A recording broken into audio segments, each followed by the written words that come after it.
നമസ്കാരം.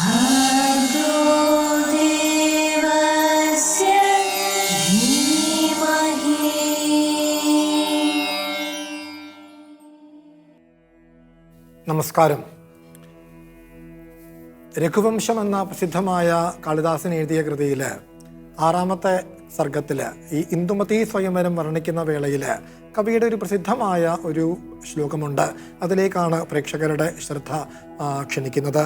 ആ ശ്ലോകം ഇങ്ങനെയാണ്: അഥാംഗരാജാത് അവതീര്യ ചക്ഷുഹു യാഹീതി ജന്യാം അവദത് കുമാരി നാസൗ ന കാമ്യോ നച്ച വേദ സമ്യക് ദ്രഷ്ടും നസാ ഭിന്ന രുചിർഹി ലോകഃ എന്നാണ് പദ്യം. അർത്ഥം കൂടി ഒന്ന് വിശദമാക്കിയേക്കാം. തുടർന്ന് അപ്പോൾ സന്ദർഭം ഇതാണ്. ഇന്ദുമതിയുടെ സ്വയംവരം നടക്കുകയാണ്. രാജകുമാരന്മാര് വരിയായി ഇരിപ്പുണ്ട്. ഇന്ദുമതിയെ ഒരു തോഴി അനുഗമിക്കുന്നുണ്ട്. ഓരോ രാജകുമാരന്റെ മുമ്പിലും നിന്നുകൊണ്ട് തോഴി ആ രാജകുമാരന്റെ അപദാനങ്ങൾ പാടി കേൾപ്പിക്കും. ഇന്ദുമതിക്ക് ബോധിക്കാതെ വരുമ്പോൾ അടുത്ത രാജകുമാരനിലേക്ക് പോകും. അങ്ങനെയാണ് അവിടെ നടക്കുന്നത്. അവിടെ ഒരു ഘട്ടത്തിൽ അംഗരാജാവിൻ്റെ മുമ്പിലാണ് ഇന്ദുമതി നിന്നത്. തോഴി അംഗരാജാവിൻ്റെ അപദാനങ്ങൾ പാടി കേൾപ്പിച്ചു. തുടർന്ന് ഇന്ദുമതി അംഗരാജാവിൽ നിന്ന് കണ്ണെടുത്തിട്ട് നടക്കൂ എന്ന് തോഴിയോട് പറഞ്ഞു. അതാണ് ഈ ശ്ലോകത്തിൽ പറയുന്നത്. നമുക്ക് ശ്ലോകത്തിന്റെ അർത്ഥം ഒന്ന് മനസ്സിലാക്കിയേക്കാം. അപ്പോൾ കുമാരി എന്നാണ് ഇന്ദുമതിയെ വിളിക്കുന്നത്. അംഗരാജാത്ത് ചക്ഷുഹു അവതീര്യ, അംഗരാജാവിൽ നിന്ന് കണ്ണെടുത്തിട്ട് യാഹി ഇതി നടക്കൂ എന്ന് തുണക്കാരിയോട് ജന്യാം അവതത് തുണക്കാരിയോട് പറഞ്ഞു. ഇത്രയും പറഞ്ഞിട്ട് കവി അതിന് കാരണം കൂടി വെളിവാക്കുന്നുണ്ട്. എന്തേ അങ്ങനെ പറയാനെന്നാണെങ്കിൽ, നാസൗ ന കാമ്യഹ അസൗ കാമ്യഹ ന കാമ്യഹ ഇതി ന എന്ന്. ഇദ്ദേഹം ഈ അംഗരാജാവ് കാമിക്കത്തക്കവൻ അല്ലായികയില്ല.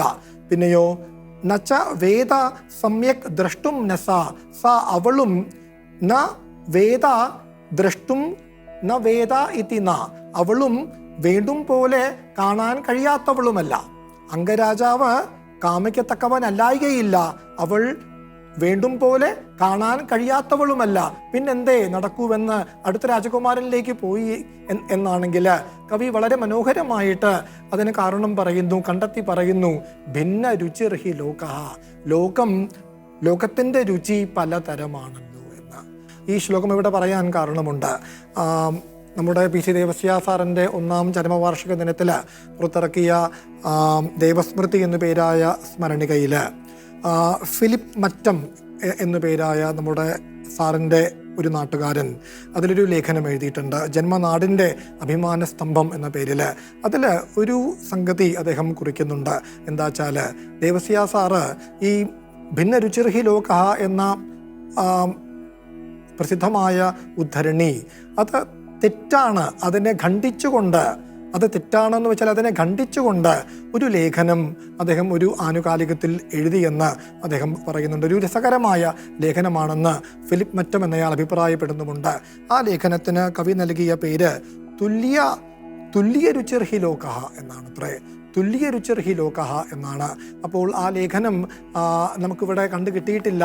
ഞങ്ങൾ വാക്ക് തരുന്നു, അത് താമസിയാതെ ആ ലേഖനം ഞങ്ങൾ കണ്ടെത്തുകയും അതിൽ പ്രസക്തമായ ഭാഗം പ്രേക്ഷകരുമായി പങ്കുവയ്ക്കുകയും ചെയ്യുമെന്ന് ഗുഡ്നസ് ടിവിയിലെ എല്ലാ മാന്യ പ്രേക്ഷകരെയും ഞങ്ങൾ ഭർഗോ ദേവസ്യ ധീമഹി എന്ന് പേരിട്ട് വിളിക്കുന്ന ക്രിസ്തു ഭാഗവത ചർച്ചയുടെ ഇന്നത്തെ എപ്പിസോഡിലേക്ക് ഹാർദമായി സ്വാഗതം ചെയ്തുകൊള്ളുന്നു. എന്നത്തെയും പോലെ ഇന്നും നമുക്കൊപ്പം സണ്ണിയച്ചനുണ്ട്. പ്രൊഫസർ പി സി ദേവസ്യ സാറിൻ്റെ നേരിട്ടുള്ള ശിഷ്യനും സുഹൃത്തും കാഞ്ഞിരപ്പള്ളി രൂപതാംഗവും സംസ്കൃത ഭാഷാ സ്നേഹിയും ഒരു സാമൂഹ്യ പ്രവർത്തകനും എൻ്റെ മാന്യ സുഹൃത്തുമായ സണ്ണി കുരുവിള മണിയാക്കുപാറ എന്ന സണ്ണിയച്ചനെ ഹാർദമായി ഇന്നത്തെ എപ്പിസോഡിലേക്ക് സ്വാഗതം ചെയ്തുകൊള്ളുന്നു. ക്രിസ്തു ഭാഗവതത്തിലെ തിരഞ്ഞെടുത്ത ശ്ലോകങ്ങൾ ഗാനാത്മകമായി പാടിത്തരാൻ ഗവേഷണ വിദ്യാർത്ഥിയായ കാവ്യ വിനോദ് നമുക്കൊപ്പമുണ്ട്. കാവ്യയെയും ഈ എപ്പിസോഡിലേക്ക് ഹാർദമായി സ്വാഗതം ചെയ്തുകൊള്ളുന്നു.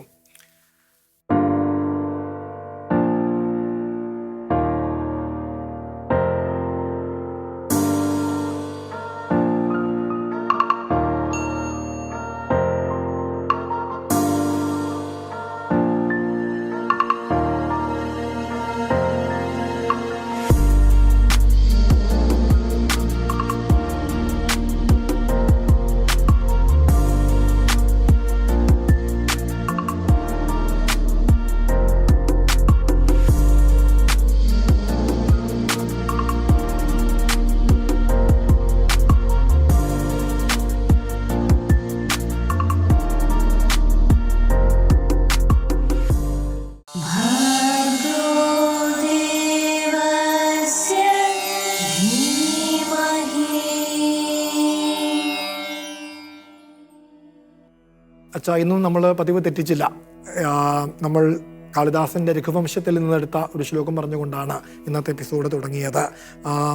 അതിന് ഒരു പ്രത്യേകതയുള്ളത്, ഈ ഭിന്ന രുചിർഹി ലോകഹ എന്ന പേരുകേട്ട ആ ഉദ്ധരണി ദേവസ്യ സാറ് ഒരു നേരം പോക്കിന് വേണ്ടി ആയിരിക്കാം, നമുക്കറിയില്ല. പക്ഷേ അദ്ദേഹം അതിനെ ഖണ്ഡിച്ചുകൊണ്ട് തുല്യ രുചിർഹി ലോകത്തിൻ്റെ രുചി തുല്യമാണ്, അത് ഭിന്നമല്ല എന്ന ഒരു ശീർഷകത്തിന്മേൽ അദ്ദേഹം ഒരു ലേഖനം എഴുതിയെന്നും ആ ലേഖനം രസാവഹമായിരുന്നുവെന്നും അദ്ദേഹത്തിൻ്റെ നാട്ടുകാരനായ ഫിലിപ്പ് മറ്റും സാക്ഷ്യപ്പെടുത്തുന്നുണ്ട്. അദ്ദേഹത്തിൻ്റെ ചരമവാർഷിക ദിനത്തിൽ പുറത്തിറക്കിയ ദൈവസ്മൃതി എന്ന പേരായ ലേഖന സമാഹാരത്തിൽ ഒരു ലേഖനത്തിൽ അദ്ദേഹം ഇത് കുറിക്കുന്നുണ്ട്. നമുക്ക് വഴിയെ അത് പ്രേക്ഷകരുമായി നമുക്കത് പങ്കുവയ്ക്കാമെന്ന് തോന്നുന്നു. അപ്പോൾ ഇന്ന് നമുക്കറിയാം, പ്രേക്ഷകർക്ക് ഓർമ്മ കാണും, ക്രിസ്തു ഭാഗവതത്തിലെ ഒരു പ്രധാനപ്പെട്ട സംഗതിയാണ് നമ്മൾ ചർച്ചയ്ക്ക് വിധേയമാക്കി വരുന്നത്. ബന്ധുദേശാഭിഗമനം എന്നു പേരായ സർഗത്തിൽ അവിടെ മാതാവ് എലിസബത്തിനെ കാണാൻ ചെന്നു. അവരുടെ സംഭാഷണം അരങ്ങേറി.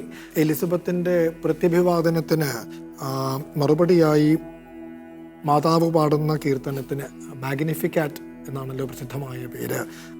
അത് വളരെ മനോഹരമായ പദ്യങ്ങളിലൂടെ കവി ആവിഷ്കരിച്ചിട്ടുണ്ട് ക്രിസ്തു ഭാഗവതത്തിൽ. പ്രാണാഹ സമസ്താഹ എന്ന് തുടങ്ങുന്ന ശ്ലോകം മുതലാണ്. അതിന് മുമ്പത്തെ ഒരു ശ്ലോകത്തിൽ അതിനെക്കുറിച്ച് ഒരു ഇൻട്രോ നൽകുന്നുണ്ട്, ഒരു ആമുഖം നൽകുന്നുണ്ട്. അത് മുതൽ നമുക്ക് നോക്കാം. അനന്തരം എന്നാരംഭിക്കുന്ന ശ്ലോകം മുതൽ കാവ്യ നമുക്കായിട്ട് ആ ശ്ലോകം ആലപിച്ചു തരും. അനന്തരം ദൈവനിവിഷ്ടഭാവാ സാ കന്യകാ കീർത്തനമാലലാപാ ജനൈ സഹസ്രാധികവത്സരാന്യത് പ്രഗീയതേ ഭക്തിവിനമ്രശീർഷൈഃ. അച്ഛന് ചിലപ്പോൾ സംശയമുണ്ടാകും, പ്രേക്ഷകർക്കും സംശയമുണ്ടാകാം, എന്തിനാണ് ഈ ശ്ലോകം നമ്മൾ ഈ ചർച്ചയ്ക്ക് വിധേയമാക്കുന്നത് എന്ന്. അതിനൊറ്റ കാരണമേ ഉള്ളൂ, വളരെ മനോഹരമായ ഒരു ശ്ലോകമായതുകൊണ്ടാണ്. ഇതിൽ പ്രത്യേകിച്ച് അർത്ഥത്തിൽ ഒരു വലിയ ചമത്കാരമൊന്നുമില്ല. അതായത് ആ കന്യകാ കീർത്തനം ആലപിച്ചു. അത് ആയിരത്തിലധികം വർഷങ്ങളായിട്ട് ജനങ്ങൾ ഭക്തിയോടെ അത് ആലാപനം ചെയ്തു പോരുന്നു, ഗാനം ചെയ്തു പോരുന്നു എന്നേ ഉള്ളൂ. പക്ഷേ അതിലെ പദങ്ങൾ വളരെ മനോഹരമായതുകൊണ്ടാണ് നമ്മൾ ഈ ശ്ലോകം ഇവിടെ ചർച്ചയ്ക്ക് വിധേയമാക്കുന്നത് എന്നുകൂടി അറിയിച്ചു കൊള്ളട്ടെ. ഒന്ന് വിശദമാക്കാം. അനന്തരം, തുടർന്ന് ദൈവ നിവിഷ്ടഭാവാസ എന്ന ഈ ദൈവനിവേശിതമായ വികാരത്തോടു കൂടി ആ കന്യക കീർത്തനം ആലലാപ, കീർത്തനം പാടി, ഒരു കീർത്തനം ആലപിച്ചു, ഒരു പാട്ടുപാടി എന്ന് അതിനെക്കുറിച്ച് പറയുന്നു. ഏതൊന്ന് അല്ലെങ്കിൽ അതാ ഭക്തി വിനമ്ര ശീർഷൈഹി ജനൈഹി സഹസ്രാധിക വത്സരാൻ പ്രഗീയത്തെ എന്ന്. ആ കീർത്തനം 1000-ലധികം വർഷങ്ങളായി ജനങ്ങൾ ഭക്തിയാൽ നമ്രശീർഷരായി താണു വണങ്ങിക്കൊണ്ട് ഗാനം ചെയ്തു പോരുന്നുവെന്ന് പറയുന്ന നമ്മുടെ ഈ മാഗ്നിഫിക്കാറ്റിലേക്കാണ് വരുന്നത് കവി. അതിന് ഒരു പശ്ചാത്തലം ഒരുക്കുന്നൊരു ശ്ലോകമാണ് നമ്മളിപ്പോൾ കണ്ടത്. ആ ശ്ലോകത്തിലെ വാക്കുകളുടെ ഒരു പ്രത്യേക മനോഹാരിത കാരണമാണ് നമ്മൾ ഈ ഗാനം ആലപിച്ചതും അതിനെക്കുറിച്ച് നമ്മളിവിടെ സംസാരിക്കുന്നതും. തുടർന്ന് കവി വളരെ മനോഹരമായിട്ട് കൃത്യതയോടുകൂടി നമ്മുടെ ഗിരിപ്രഭാഷണത്തിൽ നമ്മൾ കാണുമ്പോൾ ഒരു വിവർത്തകനെ കാണുന്നു എന്ന് പറഞ്ഞുവല്ലോ, ആ ഒരു വിവർത്തകൻ്റെ കൈയടക്കത്തോടു കൂടിയായിരിക്കണം അദ്ദേഹം മാഗ്നിഫിക്കാറ്റിലെ ഓരോ വരിയും അദ്ദേഹം ഇവിടെ വ്യാഖ്യാനിക്കുന്നത് അല്ലെങ്കിൽ വിവർത്തനം ചെയ്യുന്നത്, സംസ്കൃതത്തിൽ അവതരിപ്പിക്കുന്നത് എന്ന് കാണാം. മാഗ്നിഫിക്കാറ്റിനെ കുറിച്ച് അച്ഛന് ഒന്ന് പറയാമെങ്കിൽ. മാഗ്നിഫിക്കാറ്റ് ഈ ബൈബിളിലെ പല കീർത്തനങ്ങളുണ്ട്. പഴയ നിയമത്തിലാണെങ്കിലും പുതിയ നിയമത്തിലാണെങ്കിലും പല കീർത്തനങ്ങൾ നമുക്ക് കാണാറുണ്ട്. എന്നാൽ ഈ കീർത്തനത്തിന് വലിയൊരു പ്രത്യേകത എന്താണെന്ന് വെച്ച് കഴിഞ്ഞാൽ മാതാവിൻ്റെ സ്വഭാവത്തിന് തന്നെ ഒരു വ്യത്യാസം നമ്മളിവിടെ കാണുന്നുണ്ട്. ഈ മാതാവാണോ ഇങ്ങനെയൊക്കെ പറയുന്നത് നമുക്ക് തോന്നിപ്പോകും. ഇത് സ്ത്രീ വിമോചനക്കാർക്കൊക്കെ ഒരു ഫെമിനിസ്റ്റുകൾക്കുള്ള ഇഷ്ടമുള്ളൊരു ഭാവം കൂടിയാണിത്. കാരണം മാതാവിനെ ഇങ്ങനെ ഒരു അബലയായിട്ട് സ്വന്തം കാലിൽ നിൽക്കാതെ ദൈവം പറയുന്നതൊക്കെ മാത്രം ടു ഡൊസൈലായിട്ടുള്ള വളരെ എന്നാ പറയുന്നത് ഇങ്ങനെ സ്വന്തം കഴിവൊന്നും കാണിക്കാത്ത ഒരാളായിട്ടാണ് പലയിടത്തും അവതരിപ്പിച്ചിരിക്കുന്നത്. ടു ഡൊസൈൽ, അവിടെ ദൈവത്തിന് എല്ലാം വിധേയപ്പെട്ട് കഴിയുന്ന ഒരു സ്ത്രീയായിട്ടാണ്. ഇവിടെ വാസ്തവത്തിൽ വിപ്ലവാത്മകമായിട്ടുള്ള കാര്യങ്ങളൊക്കെയാണ് ഇതിൻ്റെ അകത്ത് പറയുന്നത്. അപ്പം മാതാവിൻ്റെ ഒരു പ്രത്യേക സവിശേഷ സ്വഭാവമാണ് നമുക്ക് ഇതിൻ്റെ അകത്ത് കാണാനായിട്ട്. അതിൻ്റെ അകത്ത് പറയുന്ന കാര്യങ്ങളാണേലും വലിയ വമ്പിച്ച കാര്യങ്ങൾ തന്നെയാണ്. നമുക്ക് അതിൻ്റെ ആലാപനത്തിന് ശേഷം നമുക്ക് ഡിസ്കസ് ചെയ്യാം. അതെ അതെ, തീർച്ചയായും. അപ്പോൾ അതിലെ ഒന്നാമത്തെ ശ്ലോകം പ്രാണാഹ സമസ്താഹ എന്നാരംഭിക്കുന്ന ശ്ലോകം കാവ്യ നമുക്കായിട്ട് ആലപിച്ചു തരും. പ്രാണാഃ സമസ്താ മമ കീർത്തയന്തി സദാ വിധാതുർമഹിമാനമേവ സച്ചിന്മയേ അസൗരമദേന്ദരാത്മാ സദ്രക്ഷകേ ഭൂരി കൃപാംബുരാശോ. അച്ഛാ, ഇതൊന്ന് വിശദമാക്കാം.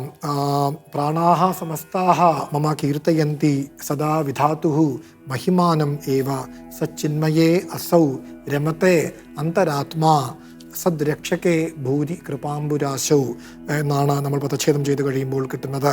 ഇവിടെ എൻ്റെ ജീവൻ മുഴുവനും, എൻ്റെ ആത്മാവ് മുഴുവനും, മമ സമസ്താഹ പ്രാണാഹ എന്ന് ഈ പ്രാണപദം നമ്മൾ ബഹുവചനത്തിലാണ് സംസ്കൃതത്തിൽ പ്രയോഗിക്കുക. അതിവിടെ അന്വർത്ഥമാവുകയും ചെയ്യുന്നുണ്ട്.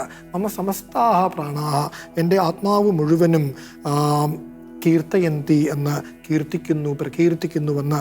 എന്തിനെ എന്ന ചോദ്യത്തിന് ഉത്തരമാണ് വിധാതുഹു മഹിമാനമെന്ന്. സൃഷ്ടാവിൻ്റെ മഹിമാവിനെ തന്നെ എൻ്റെ ആത്മാവ് മുഴുവനും പ്രകീർത്തിക്കുന്നു, ഗാനം ചെയ്യുന്നുവെന്ന്. അതിനെക്കുറിച്ച് കൂടുതലായി പറയുന്നു 3-4 വരികളിൽ. സച്ചിന്മയേ അസൗ രമത്തെ അന്തരാത്മാ. അന്തരാത്മാ, എൻ്റെ അന്തരാത്മാവ്, മേ അന്തരാത്മാ മമ അന്തരാത്മാവ്, എൻ്റെ അന്തരാത്മാവ് രമത്തെയാണ് ക്രിയാപദം, അഭിരമിക്കുന്നു, ആനന്ദം കൊള്ളുന്നുവെന്ന്. ഇവിടെ സച്ചിന്മയെ എന്ന്, ഇവിടെ ഈശ്വരനെ കുറിക്കുന്ന വാക്കാണ് സച്ചിന്മയൻ. അതൊരു ആർഷഭാരത ശൈലിയാണ്. അപ്പോൾ സച്ചിന്മയനിൽ, ഈശ്വരനിൽ ആനന്ദം കൊള്ളുന്നു എന്ന്. അപ്പോൾ ഇവിടെ എങ്ങനെയുള്ള ഈശ്വരനിൽ വിശേഷണങ്ങളുണ്ട്. സദ്രക്ഷകെ, നല്ല രക്ഷകനായ ഈശ്വരനിൽ ഒരു വിശേഷണം കൂടിയുണ്ട്. ഭൂരി കൃപാംബുരാശൗ, ഭൂരി അത്യന്തം, ഏറെ, ധാരാളം, നിതാന്തം, നിതാന്തമായ, നിതാന്ത കരുണാസാഗരമായ ഈശ്വരനിൽ എൻ്റെ അന്തരാത്മാവ് ആനന്ദം കൊള്ളുന്നു. ഇതാണ് ആദ്യത്തെ ശ്ലോകത്തിലെ കവി. ഇത് ബൈബിളിൽ അങ്ങനെ തന്നെയാണോ? ഇവിടെ നമ്മൾ ശരിക്കും പറഞ്ഞ ഒരു സാംസ്കാരിക കണ്ടുമുട്ടൽ, അല്ലെങ്കിൽ എന്നാ സാംസ്കാരികമായിട്ടുള്ള ഒരു ഇഴച്ചേരൽ നമുക്ക് ഇതിൻ്റെ അകത്ത് ശരിക്കും കാണും. ഒരു കൾച്ചർ എൻകൗണ്ടർ, ഇത് വളരെ വലിയ അർത്ഥതലങ്ങൾ കൊണ്ടുവരുന്നുണ്ട്. ഉദാഹരണമായിട്ട് പറയുകയാണെങ്കിൽ ജീവനെക്കുറിച്ചുള്ള സങ്കല്പം, ഭാരതീയ പ്രാണനല്ല, 5 പ്രാണനുകളാണ് നമ്മുടെ ജീവനെ പിടിച്ചു തീർത്തത്. അതാണ് മരിച്ചാൽ എല്ലാ പ്രാണനും വിട്ടുപോകുകയല്ല, പൂർണ്ണമായിട്ട് അഴിഞ്ഞു കഴിയുമ്പോൾ എല്ലാ പ്രാണനും പോകുള്ളതെന്നാണ് ഭാരതീയ സങ്കല്പത്തിൽ. അപ്പോൾ അത് ആ ഒരു സങ്കല്പോടെ കറുത്ത സാർ കൊണ്ടുവന്നിട്ടുണ്ട്. പ്രത്യക്ഷ പ്രാണ എന്നുള്ള പ്ലൂറലാണ് ഉപയോഗിച്ചത്, ബഹുവചനമാണ് ഉപയോഗിച്ചത്. അതുപോലെ അതിനേക്കാളും മനോഹരമായിട്ട് തോന്നുന്നത് സച്ചിന്മ, ആ ഒരു സച്ചിന്താനന്ദ എന്നുള്ള ഒരു സങ്കല്പം എന്ന് പറയുന്നത് ഭാരതത്തിന്റെ ഏറ്റവും വലിയ സങ്കല്പത്തിൽപ്പെട്ടതാണ്. അവിടെ വേണമെങ്കിൽ വേറെ ദേവ എന്ന് വേണം കൊണ്ടുവരായിരുന്നു, അല്ലെങ്കിൽ ബ്രഹ്മ എന്ന് മാത്രം കൊണ്ടുവരായിരുന്നു. അവിടെയൊക്കെ ചെറിയൊരു വ്യത്യാസം വരുത്തുന്നതെന്ന് പറഞ്ഞാൽ ഭയങ്കര അർത്ഥതലങ്ങളാണ് കൊണ്ടുവരുന്നത്. അതായത് ഭാരതീയ ദൈവസങ്കല്പത്തെയും അതുപോലെ തന്നെ ക്രൈസ്തവമായ ദൈവസങ്കല്പത്തെ ഇവിടെ കൊണ്ടുവരുന്നുണ്ട്. ഈ സച്ചിന്താനന്ദം വളരെ ഫിലോസഫിക്കലാണെങ്കിലും ദൈവത്തിൻ്റെ കരുണയും വാത്സല്യവും ഒക്കെ വാസ്തവത്തിൽ ക്രിസ്തുവിനാണ് നമുക്ക് കൂടുതൽ കാണാൻ പറ്റുന്നത്. അത് ഒരു സങ്കല്പം എന്ന രീതിയിലല്ല, ക്രിസ്തു ലോകത്ത് ജീവിച്ചപ്പം എത്രമാത്രം കരുണ കാണിച്ചു, ധൂർത്തൂത്തറിനോട് കാണിച്ചു, വാത്സല്യം കാണിച്ചു. അപ്പോൾ ശരിക്കും പറഞ്ഞാൽ ഭാരതീയ ദൈവസങ്കല്പത്തെയും ക്രൈസ്തവ ദൈവസങ്കല്പത്തെ ഇതിനേക്കാളും മനോഹരമായിട്ട് നമുക്ക് സമന്വയിപ്പിക്കാൻ പറ്റുമെന്ന് സംശയമാണ്. തീർച്ചയായും. നമുക്ക് അടുത്ത ശ്ലോകത്തിലേക്ക് കടക്കാം. മാഗ്നിഫിക്കാറ്റ് തുടരുന്നു. യതഃ സ്വദാസ്യാമയി വിശ്വനാഥഃ എന്നാരംഭിക്കുന്ന അടുത്ത ശ്ലോകത്തിലേക്ക് കടക്കാം. കാവ്യം നമുക്കായിട്ട് ആ ശ്ലോകം ആലപിച്ചു തരും. യതഃ സ്വദാസ്യാമയി വിശ്വനാഥഃ കടാക്ഷപാതം സഭൃശം ചകാര ഇതഃ പരം പശ്യ മനുഷ്യവംശ്യാ വക്ഷ്യന്തി ധന്യേതി തപസ്വിനീ മാം. ഇവിടെ വെച്ചാൽ യതഃ സ്വദാസ്യാം മയി വിശ്വനാഥഃ കടാക്ഷപാതം സഹ ഭൃശം ചകാര ഇതഃ പരം പശ്യ മനുഷ്യവംശ്യാഃ വക്ഷ്യന്തി ധന്യേതി തപസ്വിനീം മാം എന്ന്. യതഃ എന്തെന്നാൽ, അതായത് തൊട്ടുമുൻ ശ്ലോകത്തിൽ തൊട്ടുമുന്നേ അവർ പറഞ്ഞുവല്ലോ, എൻ്റെ അന്തരാത്മാവ് നല്ല രക്ഷകനായ ഈശ്വരനിൽ ആനന്ദം കൊള്ളുന്നു എന്ന്. അപ്പോൾ അതിനൊരു കാരണമെന്നോണം മാതാവ് പറയുന്നു, എന്തെന്നാൽ സഹ വിശ്വനാഥ, അതാണ് കർത്താവ്, ആ വിശ്വനാഥൻ, അവിടെയും വിശ്വനാഥ എന്ന വാക്കാണ് ദൈവത്തെ കുറിക്കുന്നത്. ജഗന്നാഥൻ എന്നൊക്കെയുള്ള വാക്കുകൾ ഓർക്കാം. സ്വദാസ്യാമയി, തൻ്റെ ദാസിയായ ഈ ഉള്ളവളിൽ കടാക്ഷപാതം ഭൃശം ചകാര, കടാക്ഷപാതം ഭൃശം ചകാര, കടാക്ഷം ധാരാളമായി ചൊരിഞ്ഞിരിക്കുന്നു, ധാരാളമായി കടാക്ഷം ചൊരിഞ്ഞിരിക്കുന്നു എന്ന്. എന്നിട്ട് എലിസബത്തിനോട് എന്ന മട്ടിൽ എല്ലാവരോടുമായി പറയുന്നു, പശ്യ എന്നാണ്, നോക്കൂ എന്ന്, നിങ്ങൾ നോക്കുവിൻ, ഇതഃപരം ഇനിമേലിൽ മനുഷ്യവംശ്യാഹ, മനുഷ്യജാതികൾ, അതായത് മനുഷ്യ സമൂഹം ഒന്നാകെ തപസ്വിനി മാം ധന്യ ഇതി വക്ഷ്യന്തി, ധന്യ എന്ന് മനുഷ്യവംശം ഒന്നാകെ വിളിക്കും. ആരെ? എന്നെ. എങ്ങനെയുള്ള എന്നെ? തപസ്വിനി മാം, ഒരു മുനിതുല്യ ജീവിതം നയിച്ചു വരുന്ന എന്നെ. മലയാളത്തിൽ, പച്ച മലയാളത്തിൽ പറഞ്ഞാൽ പാവമായ എന്നെ. ഈ പാവമായ എന്നെ മനുഷ്യ ജാതികൾ മുഴുവനായി ധന്യ എന്നാവും ഇനി വിളിക്കുക. അതിന് കാരണം ഈശ്വരൻ എന്നിൽ ധാരാളമായി കടാക്ഷം ചൊരിഞ്ഞിരിക്കുന്നുവല്ലോ എന്നൊരു ആശ്ചര്യത്തോടു കൂടി മരിയ ഓർക്കുകയാണ്. ഇവിടെ പശ്യ എന്ന വാക്ക് വളരെ മനോഹരമായിരിക്കുന്നു. കാരണം എലിസബത്തിനോട് മാത്രമല്ലല്ലോ ആ വാക്ക് ചേരുക, ലോകത്തെ ആകെ മുമ്പിൽ കണ്ടുകൊണ്ട് പറയുന്നു, നോക്കൂ എന്ന്. നോക്കൂ, ഇതാ ഇനിമേലിൽ മനുഷ്യ കുലം എന്നെ ധന്യ എന്ന് വിളിക്കും. അത് ഒരു അഹങ്കാരമല്ല അല്ലേ? തീർച്ചയായും ഒരു അഹങ്കാരമെന്ന് മറ്റുള്ളവർ പറഞ്ഞാൽ ചിലപ്പോൾ അഹങ്കാരമായി തോന്നിയേക്കാവുന്ന ഒരു സംഗതിയാണ്. പക്ഷേ അവിടെ ഒരു അഭിമാനത്തോടു കൂടി പറയുന്ന വാക്കുകളായിട്ട് വേണം നമുക്കിതിനെ എടുക്കാൻ, അല്ലേ അച്ഛാ? സത്യമായി ഇപ്പോൾ ക്രിസ്തു ആണെങ്കിലും പറയുന്ന കാര്യങ്ങൾ കേട്ടാൽ നമുക്ക് വലിയ അഹങ്കാരം പറയാം. ഞാൻ ലോകത്തിൻ്റെ പ്രകാശമാണ്, ഞാൻ ജീവനും ഉത്ഥാനവുമാണ് എന്നൊക്കെ പറയല്ലേ. അത് സത്യസന്ധമായ കാര്യങ്ങൾ, ഇറ്റ്സ് എ ഫാക്ട്. അതുപോലെ തന്നെ മാതാവ് ഒരു വസ്തുതയാണ് പറയുന്നത്. വസ്തുതയാണ്. അപ്പോൾ ഇതിൽ അഹങ്കാരത്തിനൊരു ലെവലേശം നമ്മൾ തീർച്ചയായും നമ്മുടെ ശ്രദ്ധയിലേക്ക്, നമ്മുടെ ബോധത്തിലേക്ക് കൊണ്ടുവരുന്നത് അഭിമാനമാണ്. അഭിമാനത്തോടു കൂടി പറയുകയാണ്. അത് ദൈവത്തെയാണല്ലോ അടിസ്ഥാനപരമായിട്ട് സ്വന്തം കഴിവാന്ന് പറയുന്നില്ല. ഇല്ല ഇല്ല ഇല്ല. തുടർന്ന് ഒരു ശ്ലോകം കൂടി നമുക്ക് ചർച്ചയ്ക്ക് വിധേയമാക്കാമെന്ന് തോന്നുന്നു. അതുപോലെ തന്നെ അവിടുത്തെ ആ ഒരു പദപ്രയോഗം കൂടെ നമ്മൾ ശ്രദ്ധിക്കണം, തപസ്വിനി എന്നുള്ള പദം. അത് നമുക്ക് ഇംഗ്ലീഷിൽ തുല്യമായിട്ടുള്ള ഒരു എക്വിവലന്റ് നമുക്കില്ല വാസ്തവത്തിൽ. അത് തപസ് ചെയ്ത്, അല്ലെങ്കിൽ ദൈവപാതയെ ചരിച്ചിട്ടാണ് ഈ മഹത്വം വന്നെന്നുള്ള തപസ്വിനി എന്നുള്ള പദപ്രയോഗവും ഉണ്ട്. വളരെ നല്ലൊരു പ്രയോഗം. അച്ഛാ, നമ്മളിന്ന് 2 ശ്ലോകങ്ങളാണ് മാഗ്നിഫിക്കാറ്റിൽ നിന്ന് ചർച്ച ചെയ്തത്. അതിന് തൊട്ട് മുമ്പിലുള്ള ഒരു മനോഹരമായൊരു ശ്ലോകം കൂടി നമ്മൾ ചർച്ചയ്ക്ക് വിധേയമാക്കി. ഈ മാഗ്നിഫിക്കാറ്റ് ഞാൻ എല്ലാ ഭാഷകളിലേതും ഞാൻ ശേഖരിച്ചു. നമ്മൾ ഓരോ ഭാഷയിലേത് വായിക്കുമ്പോൾ ഓരോ തരം അനുഭൂതിയാണ് ഉളവാകുക. ഇംഗ്ലീഷിൽ ദ മാഗ്നിഫിക്കാറ്റിൽ ഒട്ടേറെ വേർഷൻസ് ഉണ്ട്. എനിക്ക് ഏറ്റവും ഇഷ്ടപ്പെട്ട ഒരു വേർഷൻ ഞാനൊന്ന് പ്രേക്ഷകരുമായി പങ്കുവെക്കട്ടെ. അതിങ്ങനെ തുടങ്ങുന്നു: my soul proclaims the greatness of the Lord. My spirit rejoices in God, my Savior, for he has looked upon his handmaid's lowliness. Behold, from now on will all ages call me blessed. The Mighty One has done great things for me, and holy is his name. His mercy is from age to age to those who fear him. He has shown might with his arm, dispersed the arrogant of mind and heart. He has thrown down the rulers from their thrones, but lifted up the lowly. The hungry he has filled with good things. The rich he has sent away empty. He has helped Israel, his servant, remembering his mercy according to his promise to our fathers, to Abraham and to his descendants forever എന്ന ഒരു പ്രത്യേകതരം അനുഭൂതിയാണ് ഇത് വായിക്കുമ്പോൾ ഉളവാകുക എങ്കിൽ, മലയാളത്തിൽ ഇത് വായിക്കുമ്പോൾ മറ്റൊരു തരം അനുഭൂതിയാണ്. എല്ലാം ഒരേ സംഗതിയാണ് പറയുന്നത്. സംസ്കൃതത്തിലേക്ക് സാർ കൊണ്ടുവരുമ്പോൾ ഇതിനേക്കാളെല്ലാം വലിയ അനുഭൂതി, തീർച്ചയായും ഒരു ദ്വിതീയമായ അനുഭൂതിയാണ് സംസ്കൃതത്തിൽ ഇത് വായിക്കുമ്പോൾ നമുക്ക് ഉണ്ടാവുക. ഈ സംസ്കൃതത്തിലേക്ക് പരിഭാഷപ്പെടുത്തിയപ്പോൾ അതിന് മറ്റു ഭാഷയിലേക്കാളും വലിയ ഒരു ഗരിമയാണ് വന്നിരിക്കുന്നത്. പിന്നീട് നമുക്ക് ചർച്ച ചെയ്യാം. അപ്പോൾ നമ്മൾ എപ്പിസോഡിൽ പറഞ്ഞതുപോലെ, നമ്മൾ പണ്ടേ നമ്മൾ പറഞ്ഞിട്ടുണ്ട്, സംസ്കൃതത്തിൽ വായിക്കുമ്പോൾ ആധ്യാത്മിക കാര്യങ്ങൾക്ക് ഏറ്റവും അനുയുക്തമായ ഭാഷ സംസ്കൃതമാണെന്ന് വീണ്ടും തെളിയിക്കപ്പെടുകയാണ് ഈ മാഗ്നിഫിക്കാറ്റ് ദേവസ്യ സാറ് സംസ്കൃതത്തിലേക്ക് വിവർത്തനം ചെയ്യുമ്പോൾ. ഗുഡ്നസ് ടി വിയിലെ എല്ലാ മാന്യ പ്രേക്ഷകർക്കും നന്ദി, നമസ്കാരം.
ഈ പ്രോഗ്രാമിനെ കുറിച്ചുള്ള നിങ്ങളുടെ അഭിപ്രായങ്ങളും നിർദ്ദേശങ്ങളും വാട്സാപ്പിലൂടെ ഞങ്ങളെ അറിയിക്കുക. അറിയിക്കേണ്ട നമ്പർ 9074576022.